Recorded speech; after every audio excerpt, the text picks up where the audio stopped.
Bismillahirrahmanirrahim. Assalamualaikum warahmatullahi wabarakatuh. Selamat sore semuanya. Saya ucapkan selamat datang di mrTOEFL.id dan Center of Language Improvement or Client di Kampung Inggris Pare. Oke, teman-teman semuanya, apa kabarnya? Tetap stay di rumah ya. Ya, walaupun kita semua stay di rumah, tetap harus produktif. Oke.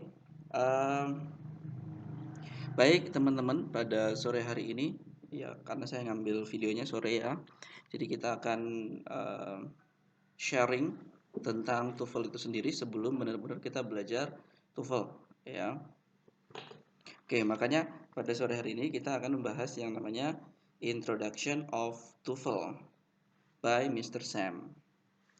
Oke, sebagian dari kita mungkin sudah tahu apa itu TOEFL dan mungkin sebagian juga belum pernah ya. Apakah seperti apa gitu ya. Nah, mungkin sebagiannya sudah tahu tapi sebagian yang lain masih belum tahu. Nah, pada kesempatan kali ini saya akan sharing tentang TOEFL itu sendiri, teman-teman ya. Apa itu TOEFL, kenapa harus belajar TOEFL, ya, bagaimana cara belajar TOEFL dan lain sebagainya. Oke, tapi sebelum kita mulai, saya ingin mengenalkan tim dari mrTOEFL.id dan juga klien itu sendiri. Oh, ternyata sebelum itu mungkin sebagian dari teman-teman masih bertanya-tanya ya, apa sih mrTOEFL.id itu dan apa sih klien itu? Oke. Nah, jadi sebenarnya mrTOEFL.id itu adalah sebuah akun di Instagram ya. Mungkin bisa dibilang sebagai konten kreator yang mana fokus dari mrTOEFL.id ini adalah sharing tentang semua hal tentang TOEFL, khususnya TOEFL ITP atau PBT, paper based ya. Nah, Mr. TOEFL sendiri itu adalah akun ya di Instagram atau kalau di kampung Inggris Mr. TOEFL sendiri itu tutor ya, tutor khusus di bidang TOEFL ya, yang memang sudah cukup lama ngajar di kampung Inggris dan membuat satu akun di Instagram ya, di mana akun tersebut memang fokusnya itu pada TOEFL, sharing tentang TOEFL ya, bagaimana meningkatkan skor TOEFL hingga di atas 550. Nah, terus apa kaitannya dengan klien? Nah, klien itu singkatan dari Center of Language Improvement, teman-teman, atau Pusat Pengembangan Bahasa Inggris. Nah, klien sendiri itu merupakan sebuah lembaga bahasa Inggris, lembaga kursus bahasa Inggris yang ada di Kampung Inggris Pare. Ya, klien sendiri sudah berdiri sejak 2016 dan fokus dari klien itu adalah di bahasa Inggris akademik. Oke, itu sekilas tentang mrTOEFL.id dan klien. Jadi apa hubungannya antara mrTOEFL dan klien? Hubungannya adalah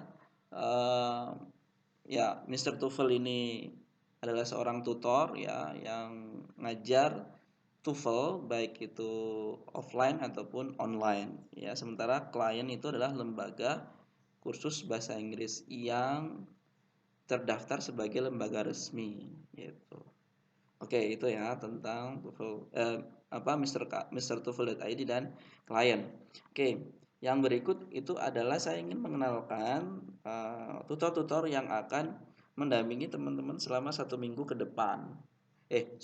Yang akan mendampingi teman-teman selama 1 bulan ketika belajar TOEFL online bersama Mr. TOEFL.id dan juga klien.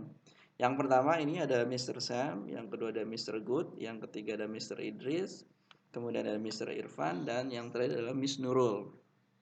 Nah, jadi nanti teman-teman di sini akan dibagi menjadi beberapa grup belajar yang langsung akan dihandle oleh tutor-tutor kita yang ada di sini. Ada Mr. Sam, ada Mr. Good, Mr. Idris, Mr. Irfan, dan Miss Nurul. Nah, Mr. Sam sendiri ini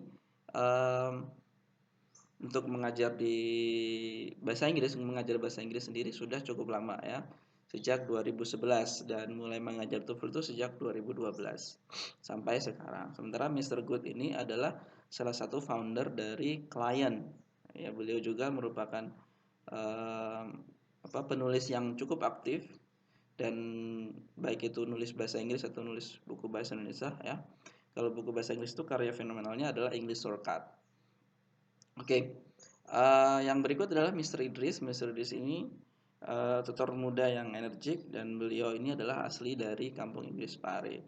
Kemudian ada Mr. Irfan. Mr. Irfan ini dari Sulawesi ya, sama juga Miss Nurul dari Sulawesi. Oke, baik. Itu adalah tutor-tutor yang akan nanti menemani teman-teman selama belajar, dan teman-teman bebas untuk sharing dan juga diskusi dengan para tutor kita. Oke, kita kembali kepada TOEFL ya. Oke, jadi ada 4 poin yang ingin saya bicarakan di sini. Yang pertama adalah what is TOEFL? Apa itu TOEFL? Kemudian yang kedua adalah kenapa sih kita harus belajar TOEFL? Dan yang ketiga adalah bagaimana susunan dari TOEFL itu sendiri, dan juga yang terakhir adalah bagaimana cara kita belajar TOEFL sehingga bisa mendapatkan nilai yang kita inginkan. Oke, kita masuk ke bagian yang pertama ya, teman-teman. Nah, ini perlu dipahami khususnya buat teman-teman yang baru pertama kali ya ikut belajar TOEFL. Nah, TOEFL sendiri itu bukan sejenis makanan ringan ya, ataupun apa. Jadi TOEFL sendiri itu adalah Test of English as Foreign Language, tes kecakapan bahasa Inggris sebagai bahasa asing. Nah, jadi kalau teman-teman ingin mengetahui seberapa tingkat bahasa Inggris teman-teman, itu salah satu caranya adalah dengan mengikuti tes TOEFL ya. Nah, tes TOEFL sendiri ada yang paper based itu ya, yang kalau kita tesnya itu dengan cara melingkari, atau metode tesnya dengan menggunakan kertas dan pensil ya, cara jadul gitu ya. Kemudian ada computer based, ada berbasis komputer, dan juga yang terbaru adalah berbasis internet atau internet based test. Nah, bagaimana dengan jenis TOEFL yang akan kita pelajari ke depan? Yang akan kita pelajari ke depan selama 1 bulan adalah jenis TOEFL yang paper based, ya, yang paper based atau berbasis kertas. Nah, kenapa kita masih mempelajari ini? Karena memang di Indonesia sendiri yang dipakai, yang paling banyak dipakai, baik itu untuk lulusan kampus ataupun dapat nyari beasiswa ataupun kerja, itu adalah TOEFL yang paper based. Seperti itu, teman-teman ya.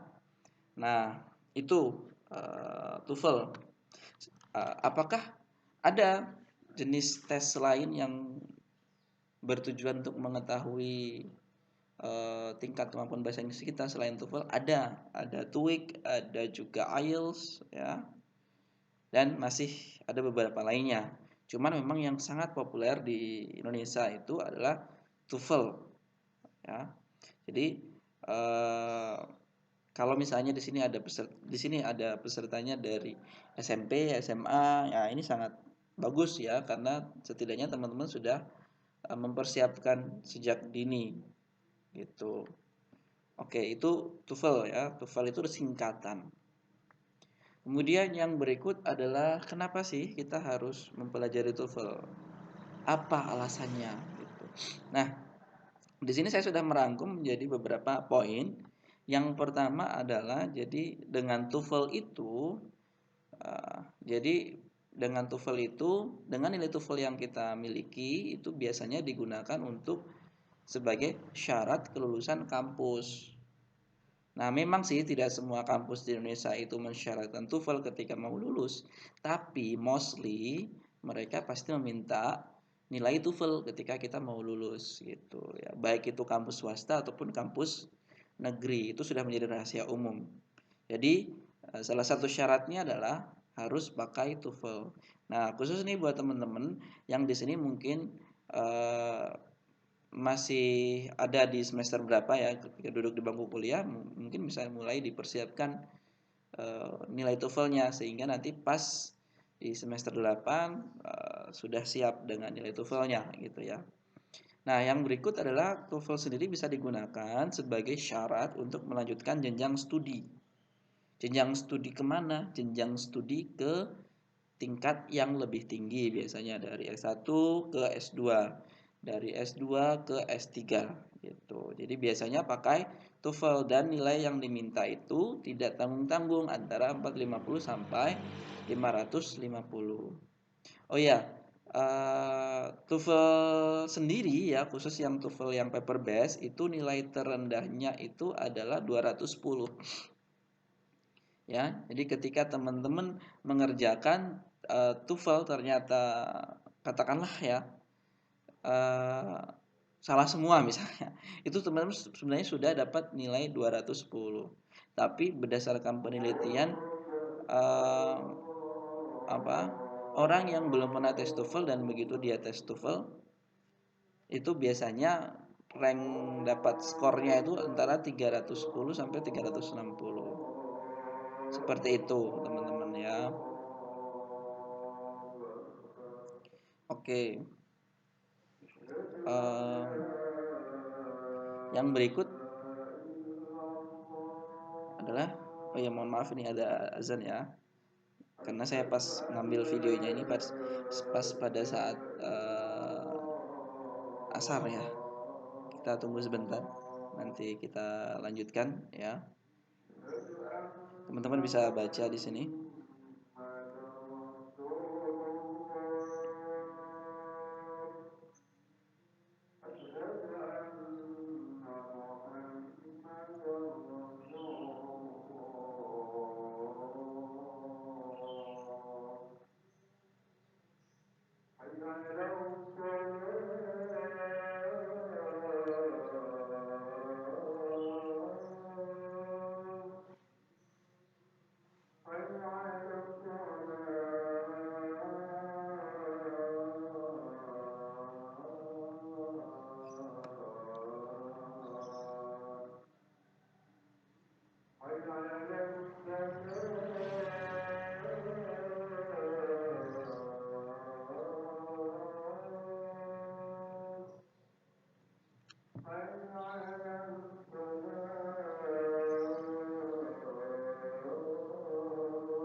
Oke, kita lanjut ya, teman-teman ya. Oke. Nah, yang ketiga itu adalah sebagai syarat untuk mendapatkan beasiswa, baik itu dalam negeri maupun luar negeri gitu. Jadi syaratnya itu biasanya kalau dalam negeri biasanya itu 450 sampai 500. Kalau misalnya untuk luar negeri biasanya 550. Ya, ini beasiswa LPDP biasanya ya, teman-teman ya. Nah, teman-teman bisa dari sekarang untuk mempersiapkan itu TOEFL-nya.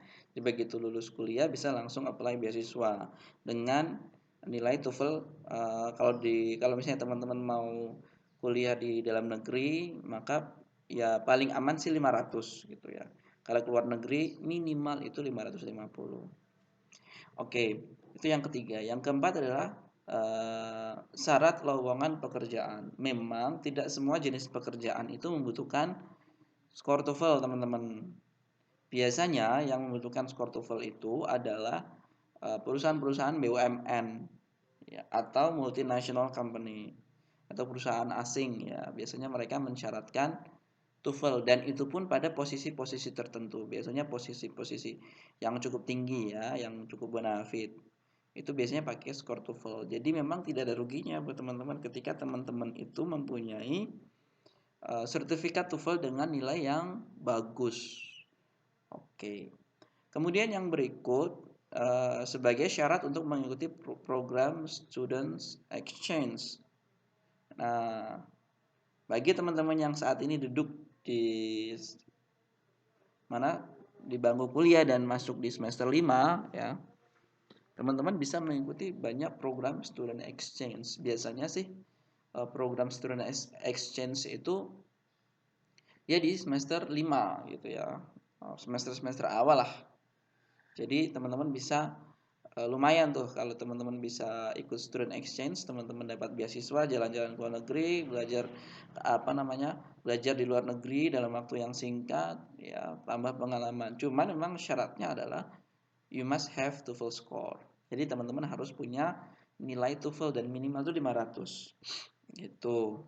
Terus yang terakhir adalah sebagai syarat untuk mengikuti program volunteer di luar negeri. Nah, banyak sebenarnya program-program volunteer yang ditawarkan oleh baik itu NGO ataupun dari kampus dan lain sebagainya, itu banyak teman-teman ya. Tapi sebelum teman-teman join ke sana, mereka mensyaratkan teman-teman mempunyai skor TOEFL biasanya di atas 500 kalau yang keluar negeri. Itu ya. Jadi memang penting banget buat kita kalau kita misalnya punya mimpi bisa kuliah ke luar negeri, bisa dapat beasiswa ke luar negeri, ya penting banget buat kita mempunyai skor TOEFL karena ini sangat-sangat berguna gitu teman-teman. So teman-teman yang ada di sini saya ucapkan selamat karena sekarang sudah belajar TOEFL. Setidaknya teman-teman selangkah lebih maju daripada teman-teman di luar sana yang tidak mempelajari TOEFL. Oke. Kemudian yang berikut adalah kita berbicara tentang susunan dari TOEFL itu sendiri. Nah, apa yang saya sampaikan di sini adalah merupakan jenis TOEFL PBT ya teman-teman, paper based test ya, atau tes berbasis kertas dan pensil seperti kita ujian nasional zaman dulu gitu, kita melingkari ya. Nah kalau TOEFL yang PBT masih seperti itu, jadi kita tesnya pakai pensil, harus melingkari gitu. Nah untuk TOEFL PBT sendiri ada 3 bagian yang dites. Bagian yang pertama itu adalah listening teman-teman. Bagian kedua itu adalah structure atau grammar, dan bagian yang ketiga adalah reading. Nah, untuk listening sendiri itu ada 50 soal. Durasinya sekitar 30 menit. Ya. Dari 50 soal tersebut dibagi menjadi 3 bagian. Yang bagian pertama kita sebut dengan part A atau short conversation. Bagian kedua itu adalah part B atau long conversation. Bagian ketiga itu adalah part C atau long talks ya. Nah, seperti itu. Nanti lebih jelasnya teman-teman bisa ditanyakan di tutor masing-masing di grup ya, jika teman-teman masih ada yang belum tahu. Oke, yang berikut adalah structure. Structure atau grammar di sini ada 40 soal dan teman-teman diberi waktu mengerjakan 40 soal ini hanya dalam waktu 25 menit. Nah, dari 40 soal ini nanti dibagi jadi dua, ada apa? Yang pertama itu teman-teman harus memilih jawaban yang benar, ada dikasih pilihan ganda untuk melengkapi kalimat yang belum lengkap ya. Nanti kalian disuruh mencari jawaban yang benar di situ. Itu nomor 1 sampai nomor 15. Kemudian ada juga nomor 16 sampai nomor 40 itu teman-teman harus mencari ya, dalam satu kalimat itu nanti ada yang namanya error analysis. Jadi teman-teman harus mencari kata yang salah di situ. Nah, itu disebut dengan error analysis. Kemudian yang ketiga adalah reading. Reading section itu ada 50 soal dan ada 50 waktu mengerjakannya adalah 55 menit. Ya, agak lama ya, tapi kalau teman-teman sudah mengerjakan reading itu akan terasa sangat cepat ya. Waktu 55 menit itu. Oke, itu ya. Jadi ada 3, listening, structure, dan juga reading. Terus yang kedua nih, yang berikutnya, yang keempat ya. Bagaimana sih cara kita mempelajari TOEFL? Oke, ini jawaban saya secara umum teman-teman ya. Ada sih jawaban yang spesifik, tapi saya ingin membuka gambaran bahwasanya sebenarnya English itu adalah habit. Bahasa Inggris itu tergantung pada kebiasaan kita saja gitu. Nah, ketika teman-teman mempunyai habit bahasa Inggris yang cukup bagus, itu nanti outputnya juga luar biasa. Ya, jadi di sini ada dua, ada input sama output. Jadi output itu adalah hasil atau mungkin kemampuan bahasa Inggris yang teman-teman miliki. Sementara input itu adalah proses di mana teman-teman uh, mencoba menguasai bahasa Inggris gitu ya. Nah, antara input sama output itu sangat-sangat berkaitan, teman-teman. Ketika teman-teman inputnya itu bagus, pasti outputnya bagus. Ya.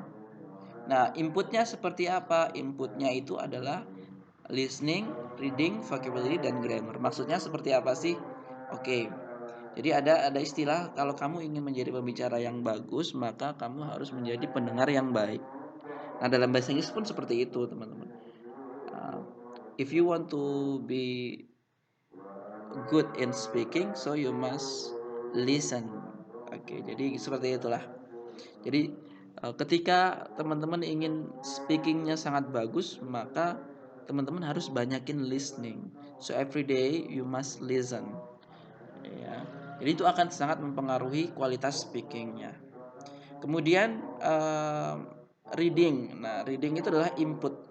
Nah, reading ini nanti akan mempengaruhi speaking juga. Kenapa akan mempengaruhi speaking? Karena dengan banyak reading kita akan banyak menghafal vocabulary gitu. Nah, kemudian teman-teman memperkaya vocabulary dengan cara mungkin menghafalnya setiap hari satu atau dua atau tiga. Tapi biasanya kalau saya dulu sih awal mempelajari bahasa Inggris, at least satu hari itu saya menghafalkan 15 vocabulary baru. Oke, jadi ketika teman-teman memaksimalkan input dalam bahasa Inggris ya, teman-teman sering-sering nonton film dalam bahasa Inggris ataupun mendengarkan percakapan bahasa Inggris, kemudian membaca satu artikel setiap hari dalam bahasa Inggris, lalu juga menghafal vocabulary setiap hari ada minimal 5 lah vocabulary baru dan juga mempelajari grammar. Nah, itu akan berpengaruh pada yang pertama speaking teman-teman. Speaking teman-teman itu nanti akan semakin baik. Ya, kenapa? Karena dengan kita listening, kita akan tahu, oh ternyata cara mengucapkan kata dalam bahasa Inggris itu ternyata seperti ini loh. Nah, jadi itu akan mempengaruhi speaking teman-teman. Sementara writing teman-teman itu akan dipengaruhi oleh kualitas grammar teman-teman itu, grammar dan vocabulary teman-teman.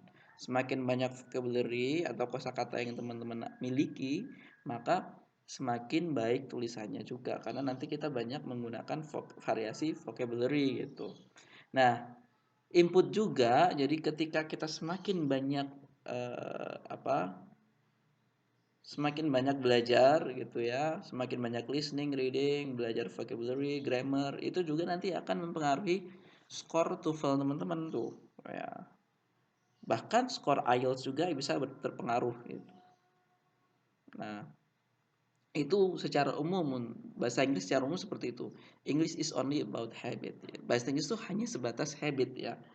So, ketika teman-teman memaksimalkan habit teman-teman dalam mempelajari bahasa Inggris katakanlah, so you use English every day, so it will be very very good ya. Jadi akan menjadi sangat-sangat baik untuk teman-teman. Nah, terus TOEFL sendiri ya itu dipengaruhi oleh itu. Gitu. Jadi saya pernah ya ada satu siswa saya dulu ya.